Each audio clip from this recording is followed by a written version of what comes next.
Olá, grande líder! Mais um podcast. Aqui é Edson Miura, do Liderança Express em Cobrança. Hoje eu quero falar de 3 dicas, né, para você conseguir organizar suas tarefas e ser mais eficiente. Baseado no trecho de um livro A Mente Organizada, do neurocientista americano Daniel G. Levitin, sobre como o seu cérebro lida com o excesso de informação e como você pode ser eficiente, mais eficiente e organizar suas tarefas, né? É muito interessante o que a neurociência tem descoberto, né? Os psicólogos cognitivos nos últimos 20 anos provaram que a memória não é confiável. É isso mesmo. Provaram que a memória não é confiável. E não se trata de lembranças, né? Não estou falando de lembranças, e mesmo que fossem lembranças confusas, isso já seria ruim. E sim de nem sequer sabermos que elas estão erradas, né? Ou seja, a gente insiste que determinadas lembranças imprecisas são de fato verdadeiras. Isso é muito interessante porque isso leva na história, quando que o ser humano começou a aprender, de que forma ele começou a aprender de que tinha que criar algumas memórias não na cabeça, não na mente, porque indiretamente ou inconscientemente não era o lugar mais confiável, né? Foi assim que se criou a escrita, né? Primeiro começaram aí com os pergaminhos, né? Na verdade começaram primeiro escrevendo na parede, né?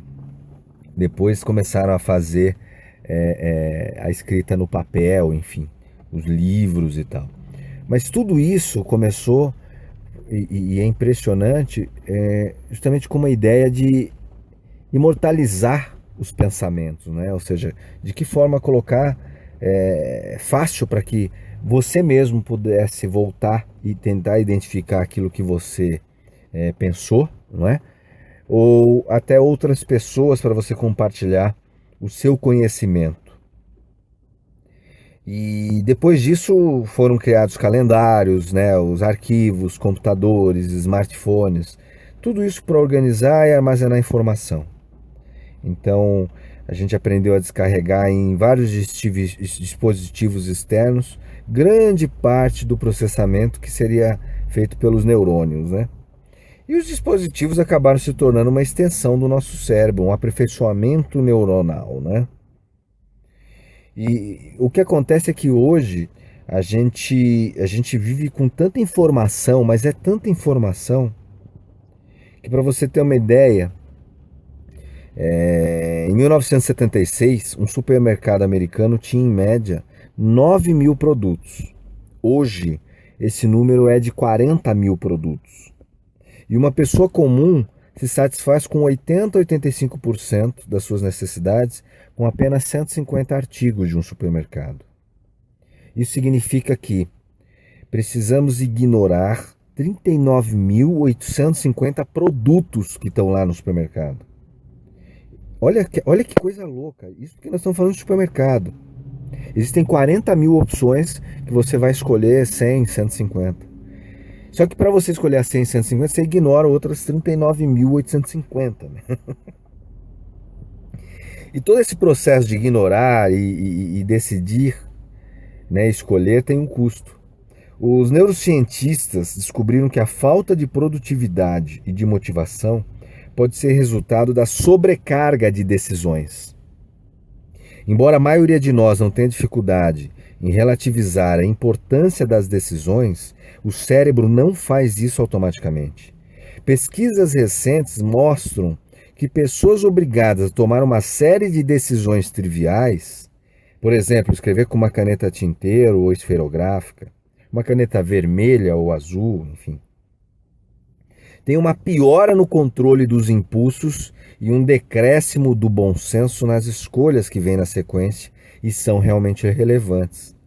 É como se o nosso cérebro fosse configurado para tomar um número de decisões por dia e, atingindo o limite de decisões, não pudéssemos mais decidir qualquer outra coisa, mesmo que seja importante. Uma das mais úteis e recentes descobertas da neurociência pode ser resumida assim: no nosso cérebro, a rede de tomada de decisões não determina as prioridades. Pessoas bem-sucedidas ou capazes de bancar o custo empregam outras pessoas para estreitar o filtro de atenção. Ou seja, diretores de empresas, líderes políticos, astros de cinema e profissionais, cujo tempo e atenção são especialmente valiosos, mantêm um corpo de funcionários que são, de fato, extensões de seu cérebro. Essas pessoas bem-sucedidas são isoladas das distrações cotidianas pela equipe, o que lhes permite dedicar toda a sua atenção àquilo à sua frente. Elas parecem viver completamente no momento presente. Por isso, não tem pressa quando falam com alguém. Olham nos olhos da outra pessoa, relaxam e ficam presentes diante de qualquer interlocutor. Não precisam se preocupar se deviam estar falando com alguém mais importante, porque sua equipe, o seu filtro, já resolveu que aquela é a melhor maneira de aproveitar o seu tempo. Olha que interessante, né? A questão de você saber efetivamente filtrar aquilo que é importante para que você se torne presente com as pessoas, né? Eu conheço gente, e, aliás, eu já tive esse problema, né? Das pessoas estarem falando com você e você tá lá no computador, ou tá no celular, ou tá fazendo uma outra coisa, ou tá fazendo uma série de outras coisas, e ao mesmo tempo tenta atender todo mundo de uma vez, né? E a partir do momento que eu parei, comecei a me organizar melhor com as minhas prioridades, eu comecei a ter decisões melhores e, com isso, melhorar uma série de aspectos na minha vida, como, por exemplo, as minhas relações com as pessoas. Mas o que acontece, né? O resto de nós tende a deixar que a mente corra solta durante as reuniões e percorra inúmeros pensamentos sobre o passado, o futuro, destruindo qualquer aspiração de tranquilidade e nos impedindo de estar presentes naquela reunião, enfim, naquele evento importante, para você ter a sua concentração, né, o seu foco. Pô, será que eu desliguei o fogão? O que eu vou fazer no almoço? Que horas que eu preciso sair para o próximo compromisso? Se organizarmos a nossa vida e a nossa cabeça segundo a nova neurociência da memória e da atenção, seremos todos capazes de lidar com o mundo de modo a ter a mesma liberdade de que as pessoas bem-sucedidas desfrutam, e sem precisar bancar o custo de uma equipe de assistentes. Uma chave para entender a mente organizada é reconhecer que sozinha ela não organiza as coisas da maneira que você gostaria. Apesar de ter enorme flexibilidade, a sua mente foi construída sobre um sistema que evolui por centenas de milhares de anos para lidar com tipos e volumes diferentes de informação de que hoje dispomos. Para ser mais específico, o cérebro não é organizado da maneira que você talvez arrumaria o escritório de casa ou o seu armário de remédio no banheiro. Você não pode simplesmente botar as coisas onde quer. A arquitetura do cérebro é aleatória e desconjuntada. Ela não tem uma estrutura planejada. A evolução do cérebro se assentou em múltiplos sistemas que historicamente foram mais vantajosos para a sobrevivência. Portanto, o cérebro é mais como uma grande casa antiga com reformas improvisadas em cada andar e menos como uma construção recente. Por exemplo, cada atualização no Facebook, cada mensagem que recebemos de um amigo compete por recursos no cérebro contra escolhas, como decidir entre investir em ações ou títulos, ou onde o passaporte está guardado, onde eu deixei meu RG, cadê meu CPF. Assim, encontrar tempo para as nossas diversas atividades tornou-se um tremendo desafio. A promessa de uma sociedade computadorizada, nos diziam, era de que o trabalho chato e repetitivo seria relegado às máquinas, nos permitimos ter mais lazer e perseguir metas mais elevadas. Mas não funcionou assim. A era da informação colocou sobre nós grande parte do trabalho que antes era feito por profissionais especializados em empresas, meu. Olha que loucura. E é verdade, né? Nas viagens aéreas. Hoje quem faz o check-in? Somos nós. Quem que fazia antes? Os agentes de viagem da aviação. Hoje quem faz o check-in somos nós. Ou seja, a gente está fazendo o trabalho de 10 pessoas diferentes ao mesmo tempo, lidando com a nossa vida, os nossos filhos, pais, amigos, carreira, hobbies e programas de TV. A necessidade de assumir o controle do nosso sistema de atenção e memória nunca foi tão imperativa. Então, a chave para entender a mente organizada é reconhecer que ela sozinha não organiza as coisas como você gostaria. Não é possível guardar as memórias onde você quer. Então, no cérebro, né, a tomada de decisões não determina as suas prioridades. Quais são as 3 dicas, né, que são importantes do Daniel, que eu achei incrível para poder compartilhar com você, não é? 3 dicas incríveis, vamos lá. Para você conseguir render mais com a sua mente. Então, primeiro, coloque no papel. Escreva suas tarefas em pequenos cartões, ou numa agenda, ou num caderninho. Escreva suas tarefas. E priorize aquilo que é mais importante. Sempre anota as suas tarefas daquele dia. O Conrado fala do Big Win, né? Todo dia você tem que ter um Big Win, uma grande vitória, né? Que você vai ter que fazer aquilo lá de um jeito ou de outro, e aquela vai ser a tua prioridade do dia, ou os Big Wins do dia, né? 3 Big Wins, por exemplo. Mas coloca no papel todas as suas prioridades, as suas tarefas. E ali você vai determinar qual que é a prioridade número 1. E como é que eu chego na prioridade número 1? O que é aquilo que é mais importante, é mais prático, que eu vou ter mais resultado? Não importa ele financeiro, enfim, profissional, de relacionamento, mas o que é mais importante naquele momento das prioridades das tarefas que você tem? Qual é a prioridade número 1? Eu tenho que fazer isso porque eu vou ter este benefício e vai ser o mais rápido do que esse ou do que aquele outro e tal. É isso que vai determinar suas prioridades. Inclusive colocar no papel é tão fundamental que as pessoas não entendem, vão lá e colocam no smartphone, né? No tablet, no computador. Lista em computadores e smartphones geram mais distrações, tá? Então, coloca no papel e caneta. Volta a escrever de novo. Você vai ver como vai fazer uma diferença para você. Você tem que matar algumas daquelas tarefas no dia. Não é tudo. Tem tarefa que você vai colocar ali que demoram meses para resolver. Tem situações que são assim, mas o que é aquelas prioridades que você tem em mente? Coloca no papel para você determinar, né, qual que vai ser a primeira que você vai fazer, a segunda e assim por diante.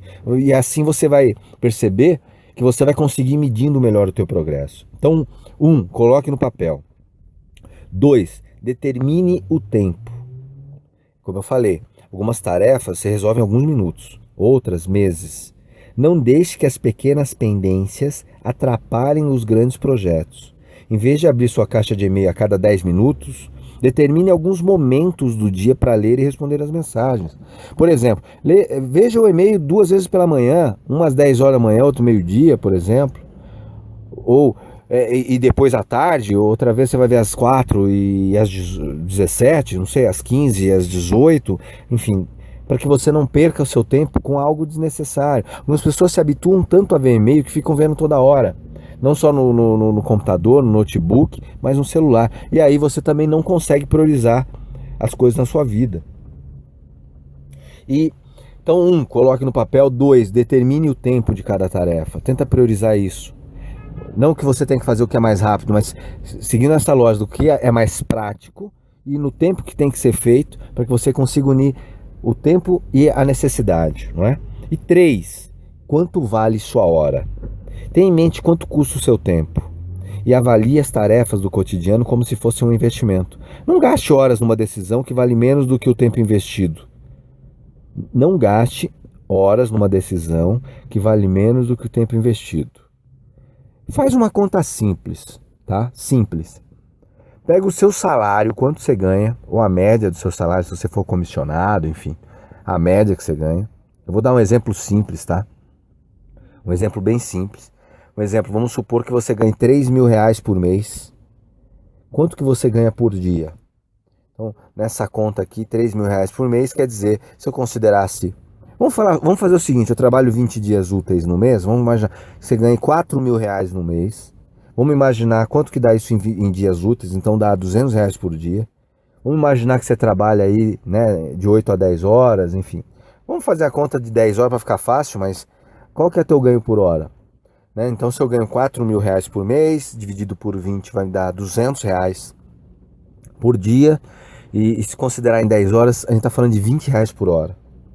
Então não gaste horas numa decisão que vale menos do que R$ 20. A tua hora vale R$ 20. Se você ganha 4.000, a tua hora vale R$ 20. Considerando uma média de 10 horas trabalhadas por dia, né? É uma média, só para você ter uma ideia. Mas faz essa conta pra você ter ideia de quanto você ganha por hora. Muitas pessoas que eu conheço, inclusive, depois que fizeram essa conta, elas largaram o trabalho porque falou, porra, eu ganho só isso, cara. Por hora eu vou fazer alguma coisa que vai me dar R$ 100 por hora. E eu quero ganhar R$ 1.000 por dia, né? E eu conheço pessoas que fizeram isso, tomaram consciência dessa questão com essa simples conta e mudaram suas vidas, né? É impressionante como a gente, quando aprende a olhar de um jeito diferente, a ter uma mentalidade diferente da que a gente está habituado, o quanto isso gera de expansão na nossa mente. É impressionante isso. Bom, mas era isso. Essas 3 dicas, coloque no papel, determine seu tempo e quanto vale sua hora. Prioriza o que é importante para o seu crescimento, para o seu desenvolvimento. Aquilo que não é, se você que está me ouvindo é gerente, é diretor de uma empresa, é um empresário, aprende a delegar para pessoas de confiança, mesmo sem você ter a crença de que ela vai fazer tão bem quanto você faria. Você vai ver o bem que isso vai te fazer para que você possa olhar as pessoas nos olhos e tratar elas com respeito, com dignidade, com atenção. E você vai ver que você vai receber mais respeito, mais dignidade, mais atenção e vai ser uma pessoa mais próspera. E você que ainda não é líder, né? Não é líder da tua vida, né? Da tua mesa aí. Enfim, ainda não tem pessoas que você lidera, mas você lidera você mesmo. A mesma coisa. Aprende a priorizar o que é importante, a delegar para certas tarefas para as coisas, né? Para você ver, hoje o mundo está assim. Hoje, para você pegar um avião, você tem que fazer um check-in que antes era alguém que fazia. Você precisa imprimir, antes era lá que imprimia. Enfim, olha como a coisa está automatizada, né? O mundo, ao invés dos sistemas ajudarem a gente a pensar menos em coisas improdutivas, ele faz a gente gerar muito mais retrabalho pensando com tanta informação. A mesma história do Facebook, né? Vai trabalhar, vai fazer uma coisa, meu, coloca teu celular no modo avião, entendeu? Desconecta do Facebook. O Facebook é muito legal, mas muito legal para isso. Isso que a gente está fazendo aqui. Eu uso muito o Facebook para isso. Para gerar conteúdo de valor, ele tem uma capacidade de chegar em lugares e em pessoas que eu nunca chegaria de um modo convencional. E tem também, né, as suas coisas legais de família, enfim, rede social, né, de seus amigos, mas coloca horários, da mesma forma para o e-mail, mesmo o e-mail do trabalho, coloca horários para você trabalhar isso. Você vai ver como o seu tempo vai ser muito mais produtivo, você vai conseguir ser mais rápido aí, bem sucedido no que você está fazendo. Tá certo? 3 dicas para você render mais, para você ter como se organizar, né, melhor e ser mais eficiente. Coloca no papel, determine o tempo e quanto vale a tua hora. Confie em você, faça acontecer. Foi ótimo estar aqui com você. Nos vemos nos próximos podcasts, nos próximos vídeos, enfim. E se você gostou, curta, compartilhe, faça com que mais pessoas tenham também a mesma oportunidade de ouvir algo que possa enriquecer o seu mapa de mundo. Entenda que quanto mais você compartilhar, mais pessoas vão estar recebendo uma informação boa, uma informação positiva, que quem está fazendo isso por elas é você, tá certo? Então, um forte abraço e até a próxima.